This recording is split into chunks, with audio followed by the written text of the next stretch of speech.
안녕하십니까. 오늘 말씀드릴 내용은 스몰셀 런캔서의 몰레큘러 서브타입과 또 스몰셀 런캔서 오리진에 대한 새로운 티어리에 대해서 말씀을 드리도록 하겠습니다.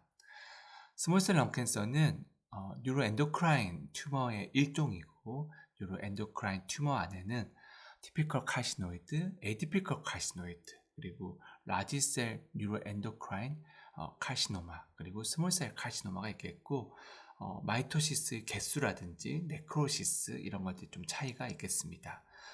뉴로엔도크라인 피처를 가지고 있기 때문에 크로모그라닌 A라든지 시냅토피신이 발현이 되고, 하지만 100%는 아니고 이런 것들이 적거나 별로 없는 그런 스몰셀 런캔서도 있기도 합니다.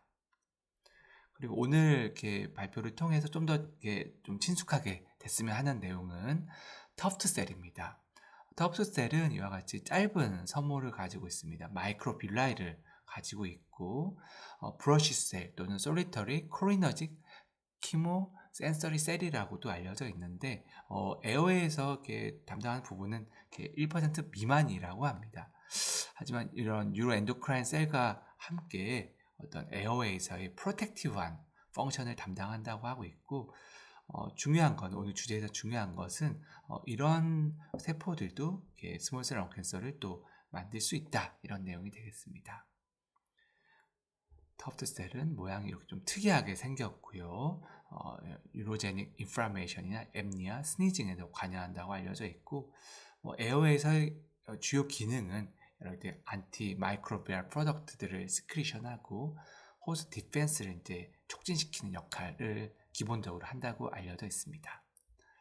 스몰셀 런캔서는 전통적으로는 뉴로엔도크라인 셀에서 PO13과 RB1이 딜리션 되면서 악성으로 변해가고 다른 여러 가지 변화들이 있을 수 있다, 이렇게 알려져 있고, 하지만 꼭 뉴로엔도크라인 셀뿐만 아니라 텁셀이나 타입 2, 또 크롭셀도 여러 가지 변화들이 일어나면서 스몰셀 런캔서가 생길 수 있다고 되어 있기도 하고, 또 우리가 많이 경험했던 것처럼 령 아데노카시노마에서 EGFR TKI 트리트먼트 한 다음에 리바이브시 했는 경우에 일부에서는 스몰셀 런캔서로 트랜스포메이션 한다, 이런 얘기들도 있습니다. 오늘의 핵심 내용 중에 하나인데요. 스몰셀 런캔서를 이제 면역염색 등을 쭉 해봤더니 네 가지 타입으로 주로 구분을 할 수 있다는 겁니다. ASCL1이라든지 뉴로D1 이런 타입이 있고, 이런 것들은 뉴로엔도크라인 피처를 가지고 있고, 좀 더 하이고 로우 할 수 있죠. 어쨌든 주로 가지고 있는 타입이 되겠고, 포트 F3라든지 인프레인드 서브 타입은 스몰셀 런캔서라 하더라도 뉴로엔도크라인 그런 피처가 많이 좀 떨어지고 거의 없는 그런 타입이 되겠다는 것입니다.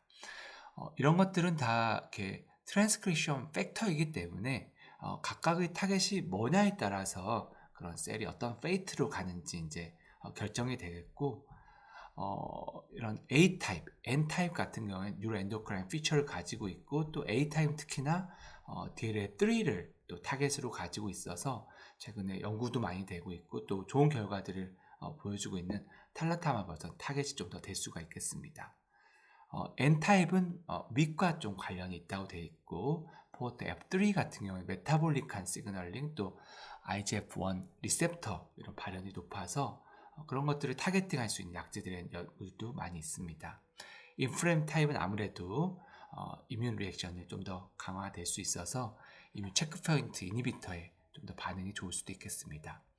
어쨌든 A타입과 N타입은 뉴로엔도크라인 피처를 가지고 있고, P타입과 I타입은 별로 없다는 것이고, 여기서 조금 이제 한 번 더 고민해 보면 좋은 거는, 다 뉴로엔도크라인 셀 오리진이라고 했는데 밑에 두 개는 왜 뉴로엔도크라인 피처를 가지고 있지 않은가 하는 것이 되겠습니다. 서브 타입을 나누는 거에서 꼭 이게 네 가지로 고정되어 있는 건 아니고, A타입과 N타입 그 사이에 좀 믹스되어 있는 타입이 있을 수 있겠고, 포트 F3 타입이 있겠고, 또 YAP1 히포 시그널링 패스웨이에서 가장 다운스트림인 YAP1이 발현이 높고, 그런 것들은 뉴로엔도크라인 피처가 매우 낮은 걸로 알려져 있습니다. 좀 이런 타입으로 나눌 수도 있다는 정도 아시면 되겠습니다. 그리고 이제 이런 타입들이 변해 가는 것이 그냥 캔서 자체적인 엔도지너스한 그런 트랜지션에 의해서 이제 변화가 될 수도 있을 수도 있겠고, 또는 외부의 어떤 자극들, 저희가 치료를 하면서 레디에이션, 키모테라피를 하면서 특정 클론들은 죽고 특정 클론들은 살아남아서 클로날 익스펜전, 셀렉션이 되어가면서 여러 가지 변화들이 있을 수 있겠다, 이런 것가 얘기가 되고 있고, 또 그럴 수도 있지만 또 오리진 자체가 조금 다를 수도 있고, 그런 내용들이 연구들이 많이 발표가 되고 있습니다. 튜머 마이크로 인바이러먼트 측면에서도 스몰셀 런캔서는 다른 것들과 조금 다르게 마크로파지와 그런 것들이 이제 좀 인터랙션 할 수가 있다는 것이고, 또 파이브브라스트라든지 또 프로파이브로틱 마크로파지 같은 것들이 T셀의 어떤 펑션들을 좀 떨어뜨린다는 연구들도 되어 있어서, 스몰셀이 어쨌거나 뭔가 좀 이뮨 리액션이 일반적으로는 좀 약하고 면역항암제에 좀 잘 안 들을 수 있는 그런 환경들이 있을 수도 있다는 얘기들을 하고 있습니다. 국내 연구진에서 이런 스몰셀 런캔서에 대한 대규모 연구들을 하였고, A 타입, AN 타입, N타입, P타입, 트리플 네거티브 타입 이런 식으로 나눠서 봤을 때 아무래도 A타입과 그 N타입은 일부 환자에서만 인프레임드, 면역항암제 등에 잘 듣는 타입이 되었던 반면에 P타입과 트리플 네거티브 타입은 50% 정도의 그런 환자들에서 인프레임드 타입으로 나와서 뭔가 뉴로엔도크라인 피처를 많이 가지고 있을수록 좀 인프레임드 타입이 좀 인플라메이션, 면역 그런 튜머 마이크로 인바이러먼트가 좀 떨어지는 것이 아닌가라는 것을 알 수가 있습니다.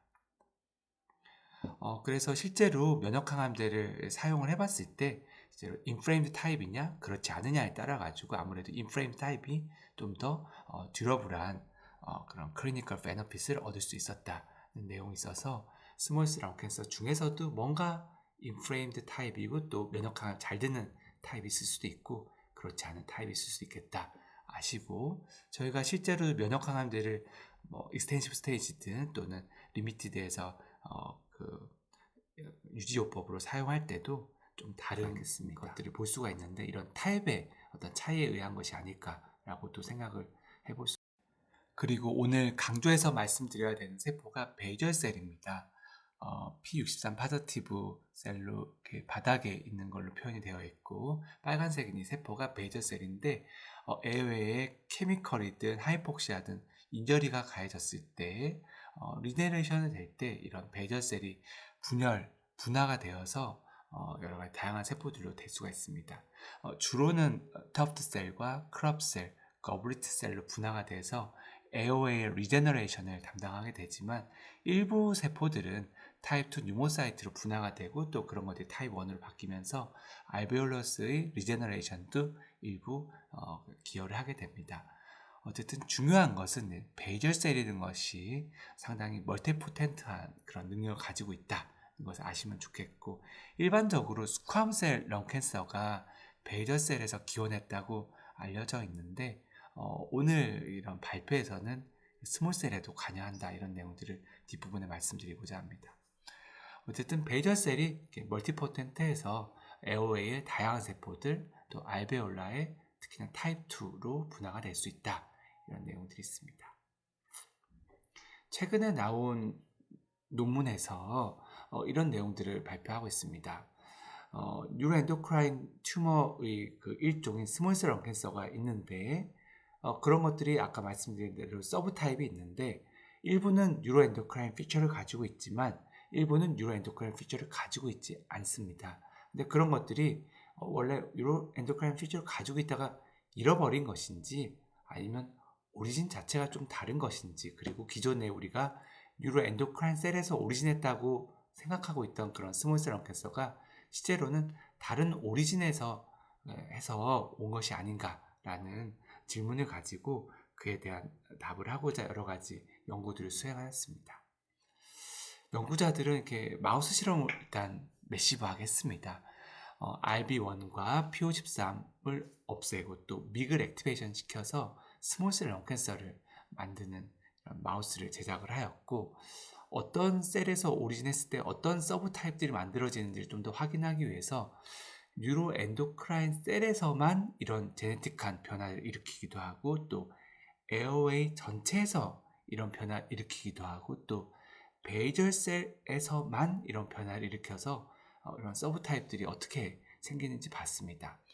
뉴로엔도크라인 셀에서만 이런 제네틱한 매니플레이션을 했을 경우에 A타입과 N타입, 이런 ASCL1이라든지 유로디언은 발현이 꽤 높았던 반면에 포트 F3 발현은 없었습니다. 반면에 에어웨이 전체 세포에서 이런 변화를 일으켰을 때는 ASCL1이라든지 유로D1 발현도 높았었고, 일부 세포에서는 포트 F3 발현도 나왔습니다. 반면에 베이절셀에서 이런 변화들을 일으켰을 경우에는 ASCL1, 유로D1, 또 포트 F3 발현도 꽤 높아서 뭔가 포트 F3 서브 타입도 설명을 할 수가 있겠고, 베이절셀에서 이런 변화가 일어났을 때 다양한 서브 타입들이 만들어질 수 있겠다라고 저자들은 이야기를 풀어가고 있습니다. 그리고 방금 보신 것처럼 SCL1의 발현이 이렇게 높은 경우에 포트 F3 발현이 거의 없기 때문에 저자들은 SCL1이 뭔가 포트 F3 발현 억제하는 거 아닌가라고 생각해서 마우스를 하나 더 만들었습니다. 이 기존의 세 가지 변화를 일으킨 다음에 또 SCL1까지 발현을 없애버렸더니 웨스턴 블라상에서 SCL1의 발현이 없어졌고, 포트 F3 발현이 유의하게 늘어나는 것을 확인할 수가 있었고, 그런 것들을 면역 형광 염색을 통해서도 확인했습니다. 그래서 이 저자들이 얘기하는 것은 이런 ASCL1의 발현이 있는 경우에 이런 포트 F3 발현을 상당히 억제하고 있는 것이다. 그렇기 때문에 포트 F3 타입도 터프트 셀 라이크한 그런 서브 타입이 억제가 되는 것이다 라고 이야기를 하고 있습니다. 단세포 RNA 분석을 통해서도 이런 세 가지 변화들을 일으켰을 경우에 뉴로엔도크라인 관련 그런 클러스터들이 꽤 많은 반면에 SCL1의 발현을 없애버렸더니 넌 뉴로엔도크라인 서브 타입과 또 터프트 라이크한 클러스터가 상당히 증가한다는 것을 확인할 수가 있었습니다. 또 여기서는 이제 베이절 오가노이드를 얻고 만든 다음에 이런 제네틱한 매니플레이션을 시켰습니다.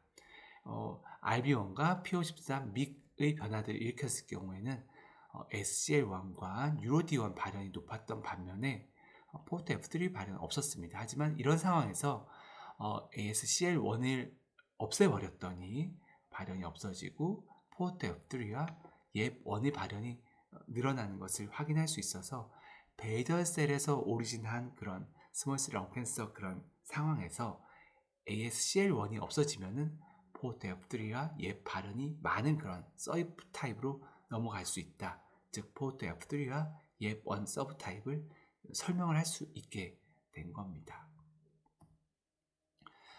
또한 이제 마우스 베이절셀에서만 스페시픽하게 이런 변화들을 일으키고 어떤 서브 타입들이 많은지를 이제 봤더니 베이절셀 하나에서만 이런 변화들을 일으켰을 때 여러 가지 서브 타입들이 다 만들어지고, 특히나 그런 서브 타입들 중에서도 그 포트 F3와 옙 발현이 높은 것들은 이런 ASCL1이 없는 상황에서 발생을 한다는 것을 확인할 수 있어서 아까 멀티포텐트한 역할을 가지고 있다고 했던 그 베이절셀이 여러 가지 서브 타입들을 다 만들어 갈 수 있다. 그리고 원인이 여러 가지가 되겠지만 어쨌거나 ASCL1의 발현이 없는 경우에 이런 포트 F3와 옙 파지티브한 그런 파퓰레이션들이 늘어난다는 것을 확인할 수가 있었습니다. 휴먼 데이터에서도 여러 가지 것들을 확인했고, A타입에서 ASCL1, N타입에서 뉴로디온 발현이 높은 반면에 이제 베이절셀의 캐릭터를 가지는 진 시그니처가 여러 가지 그런 서브 타입들에서 다 발현이 꽤 있다는 겁니다. 그렇기 때문에 오리진이 이게 베이절셀이기 때문에 그런 캐릭터를 어느 정도 쭉 가지고 있다는 걸 얘기하고 있고요. 또 특이하게도 아토 H1이라는 것도 전체의 서브 타입에 다 어느 정도 발현을 하는 걸 볼 수가 있어서 이런 것들을 가지고 있는 세포들은 뭔가 플라스티시티를 가지고 있는 것이 아닐까라고 저자들은 얘기를 하고 있습니다. 또한 휴먼 데이터 세트에서도 여러 가지 것들을 검증을 했을 때 아까 마우스 모델 또 오가노이드 모델에서 했었던 그런 것들을 어느 정도 다 리캐피트레이션 한다는 것을 확인할 수 있었고, 또한 요 끄트머리에 있는 것들이 이런 옙1이라든지 그런 포드 F3 서브 타입이 되겠는데, 그런 것들에서 안티젠 프레젠테이션이라든지 인프레임드 그런 시그니처를 많이 가지고 있어서 유로 엔도크라인 피처를 어느 정도 잃어버렸을 때 인프레임드 타입으로 간다는 것도 저자들은 이야기를 하고 있습니다. 그래서 이 논문에서는 스몰셀 런캔서의 그런 서브 타입 중에서 유로 엔도크라인 캐릭터를 가지고 있는 것도 있지만 그렇지 않은 것도 있습니다. 근데 그런 것들이 유로 엔도크라인 셀에서 오리진한다는 것으로는 설명이 좀 되지 않았었는데, 스몰셀 런캔서가 좀 더 업스트림이고 또 좀 더 멀티포텐트한 배덜셀에서 오리진한다라고 했을 때 여러 가지 서브 타입들을 다 설명을 할 수가 있다. 특히나 유로 엔도크라인 그런 캐릭터를 잊어버린 포드 F3라든지 옙1 타입도 설명할 수 있다는 것을 얘기하고 있습니다. 오늘 자세히 말씀드리진 않았지만 그런 과정에서 P10이라든지 또 믹 애플리피케이션 그런 것들도 관여를 한다라고 알려져 있습니다. 그래서 테이크홈 메시지로는 이런 서브 타입들이 있다는 것들, 또 A 타입과 N 타입은 뉴로 엔도크라인 피처를 많이 가지고 있다. P 타입과 I 타입은 그런 거 좀 덜하다는 것이고, 뭔가 뉴로 엔도크라인 피처를 좀 잃어버릴수록 인프레임 타입으로 가는 경향이 좀 있다는 것을 아시면 좋겠고, 가장 핵심적인 내용은 스몰셀 런캔서가 뉴로 엔도크라인 튜머에 속해 있는데 이상하게도 뉴로 엔도크라인 피처를 가지고 있지는 않은 그런 서브 타입들이 있었고, 그런 것들이 오리진을 이렇게 뉴로 엔도크라인 셀이라고 하는 고정관념을 가지고 있는 상황에서 설명이 좀 되지가 않았었는데, 이번 마우스 연구와 또 여러 가지 임상 연구들을 종합해서 봤을 때 이런 좀 더 멀티포텐트하고 좀 더 업스트림에 있는 베이절 셀에서 쭉 오리진을 했을 때 여러 가지 서브 타입들로 다 분화가 되고 설명이 되더라는 내용을 말씀드리면서 발표를 마치도록 하겠습니다. 경청해 주셔서 감사합니다.